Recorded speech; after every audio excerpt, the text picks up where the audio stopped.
Assalamualaikum warahmatullahi wabarakatuh.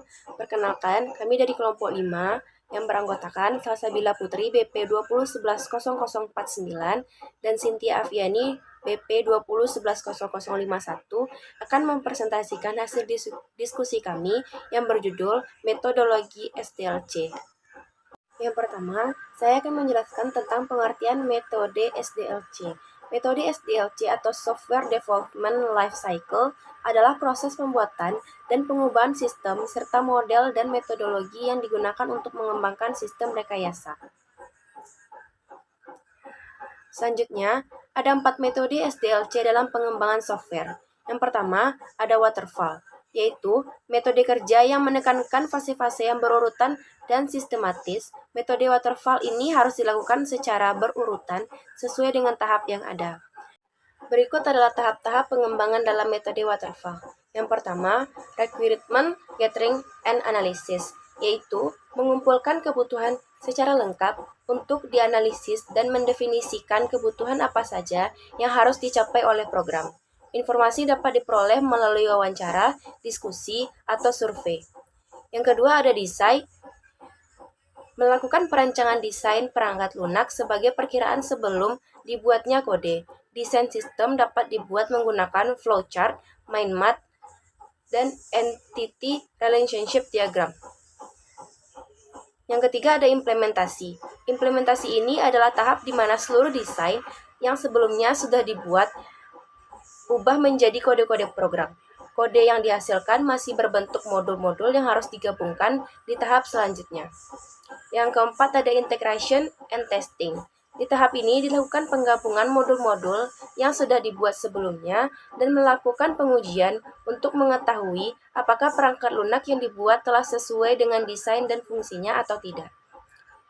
Selanjutnya ada verification. Di tahap ini, penggunaan atau klien yang langsung melakukan pengujian pada sistem. Apakah sistem telah sesuai dengan yang disetujui atau belum disesuai. Selanjutnya, ada operation and maintenance. Tahap ini merupakan tahap terakhir dari model waterfall. Sistem yang sudah selesai dijalankan serta dilakukan pemeliharaan. Pemeliharaan berupa memperbaiki kesalahan yang tidak ditemukan pada langkah sebelumnya. Setiap metode yang digunakan pasti memiliki kelebihan serta kekurangan tersendiri. Kelebihan dari metode waterfall yang pertama, memiliki proses yang berurut, sehingga pengerjaan dapat terjadwal dengan baik dan mudah. Yang kedua, cocok untuk sistem dengan kompleksitas rendah. Yang ketiga, setiap proses yang dilakukan tidak dapat saling tumpang tindih. Selanjutnya, kekurangan dari metode waterfall ini adalah yang pertama, waktu pengerjaan relatif lebih lama karena harus menunggu tahap sebelumnya selesai. Yang kedua, biaya yang dibutuhkan lebih mahal karena waktu pengembangan yang dibutuhkan lebih lama. Yang ketiga, model waterfall ini kurang cocok untuk pengembangan proyek yang memiliki kompleksitas tinggi. Kedua, ada metode prototype, yaitu metode ini yang memungkinkan penggunaan user memiliki gambaran awal tentang perangkat lunak yang akan dikembangkan, serta pengguna dapat melakukan pengujian di awal sebelum perangkat lunak dirilis.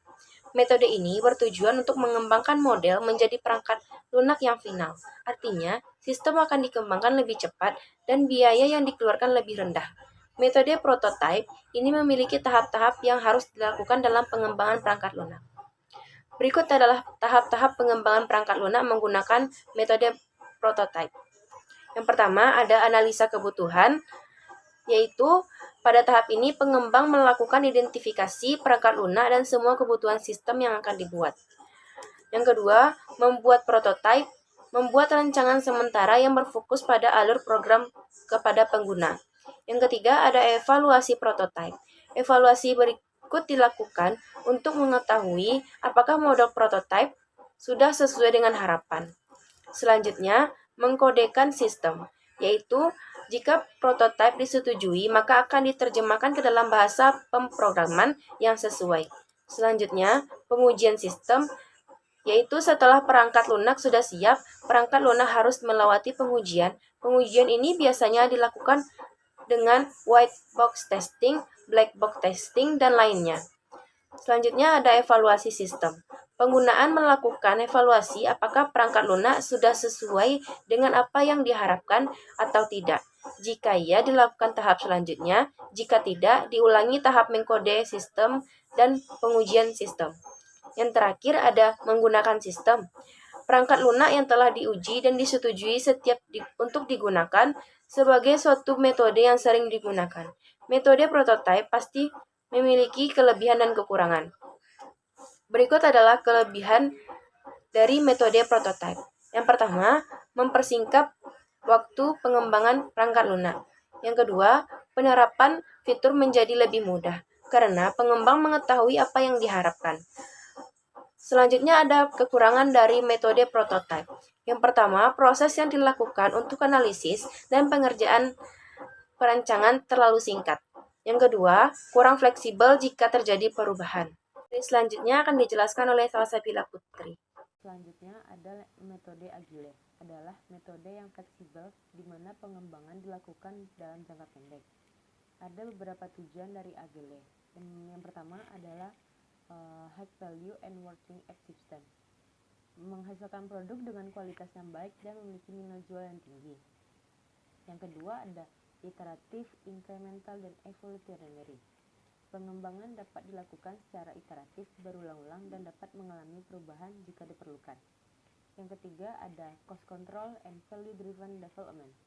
Pengembangan perangkat lunak dapat sesuai dengan kebutuhan pengguna dan tim dapat dengan cepat merespon kebutuhan sehingga waktu dan biaya pembuatan seri perangkat lunak dapat dikendalikan. Yang keempat ada high quality production, yaitu kualitas dari perangkat lunak tetap terjaga meskipun waktu dan biaya lebih sedikit. Selanjutnya ada flexible and risk management, di mana meminimalisir terjadinya kesalahan pada program ataupun produk dilakukan proses deploy aplikasi. Ada collaboration, ini kolaborasi dilakukan oleh setiap tim pengembang untuk mendiskusikan feedback yang diberikan oleh klien. Selanjutnya ada self-managing and teams. Pengembangan diberikan akses untuk memanajemen sendiri urusan software development. Di dalam metode Agile ini memiliki beberapa kelebihan dan kekurangan tersendiri. Ada beberapa kelebihan dari metode Agile tersebut. Yang pertama, perubahan dapat dengan cepat ditangani. Yang kedua, proses pengembangan perangkat lunak membutuhkan waktu yang relatif cepat. Yang ketiga, klien dapat memberikan feedback kepada pengembang dan dalam proses pembuatan program. Dan kekurangan dari metode Agile tersebut, yang pertama, metode ini kurang sesuai dengan tim yang besar, lebih dari 20 orang. Yang kedua, tim harus selalu siap karena perubahan dapat terjadi kapan saja. Yang ketiga, metode ini kurang cocok untuk tim yang berkomitmen untuk menyelesaikan proyek yang bersama-sama. Selanjutnya metode Fontaine.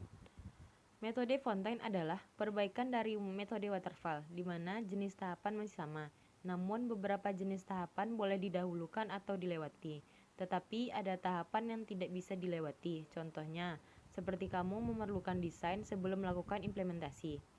Jika hal tersebut dilewati, maka akan ada tumpang tindih. Ada beberapa tahap-tahapan pengembangan perangkat lunak menggunakan metode Fontaine. Yang pertama, ada user requirement specification, yaitu mencari tahu apa saja yang dibutuhkan oleh pengguna dalam perangkat lunak yang sedang dikembangkan. Yang kedua, software requirement specification, penyesuaian perangkat lunak dari sisi pengguna. Yang ketiga, ada sistem design, pembuatan desain sistem yang akan dibuat sebelum diimplementasikan. Program desain, pembuatan desain yang lebih sempurna dan hampir mendekati hasil akhir dari perangkat lunak. Ada implementation. Di tahap ini dilakukan implementasi sesuai dengan desain yang sudah dibuat di tahap sebelumnya. Ada program testing unit. Dalam tahap ini dilakukan uji coba terhadap unit-unit yang dibutuhkan dalam perangkat lunak yang dikembangkan. Selanjutnya ada program testing system. Di tahap ini dilakukan uji coba terhadap sistem dari perangkat lunak seutuhnya sebelum perangkat lunak digunakan. Ada program use. Di dalam tahap ini dilakukan pengajaran kepada pengguna untuk menggunakan perangkat lunak yang telah dibuat. Yang terakhir ada software maintenance. Dalam tahap ini dilakukan perawatan terhadap perangkat lunak yang sudah dibuat. Perawatan dapat berupa update sistem atau perbaikan kesalahan atau bugs yang ada. Di dalam metode Fontaine terdapat kelebihan dan kekurangan. Kelebihan yang pertama ada memiliki proses yang terurut, sehingga pengerjaan dapat terjadwal dengan baik dan mudah. Yang kedua, cocok untuk sistem dengan kompleksitas rendah. Yang ketiga, dapat melewati atau mendahulukan beberapa tahapan. Yang keempat, setiap proses yang dilakukan tidak dapat saling tumpah tindih. Kekurangan dari metode Fontaine yaitu yang pertama, waktu pengerjaan relatif lama. Yang kedua, biaya yang dibutuhkan lebih mahal karena waktu pengembangan yang dibutuhkan lebih lama. Yang ketiga, metode Fontaine ini kurang cocok untuk pengembangan proyek yang memiliki kompleksitas tinggi. Selanjutnya, langkah-langkah penerapan software development life cycle. Yang pertama ada identifikasi masalah, yang kedua ada perencanaan, yang ketiga ada rancangan, yang keempat ada membangun dan mengembangkan produk, yang kelima ada pengujian, yang keenam ada memasarkan produk, dan yang terakhir ada melakukan pemeliharaan atau maintenance. Selanjutnya manfaat SDLC. Yang pertama, kontrol manajemen yang lebih baik atas seluruh proyek. Yang kedua, ada transparansi dan visibilitas proses pembuatan dan pengelolaan software. Yang ketiga, ada kejelasan atas persyaratan perancangan software. Yang keempat, satu visi produk untuk semua pihak yang terlibat. Yang terakhir yaitu hasil yang dapat diprediksi dalam hal waktu, biaya, dan pendapatan. Sekian dari presentasi kami. Assalamualaikum warahmatullahi wabarakatuh.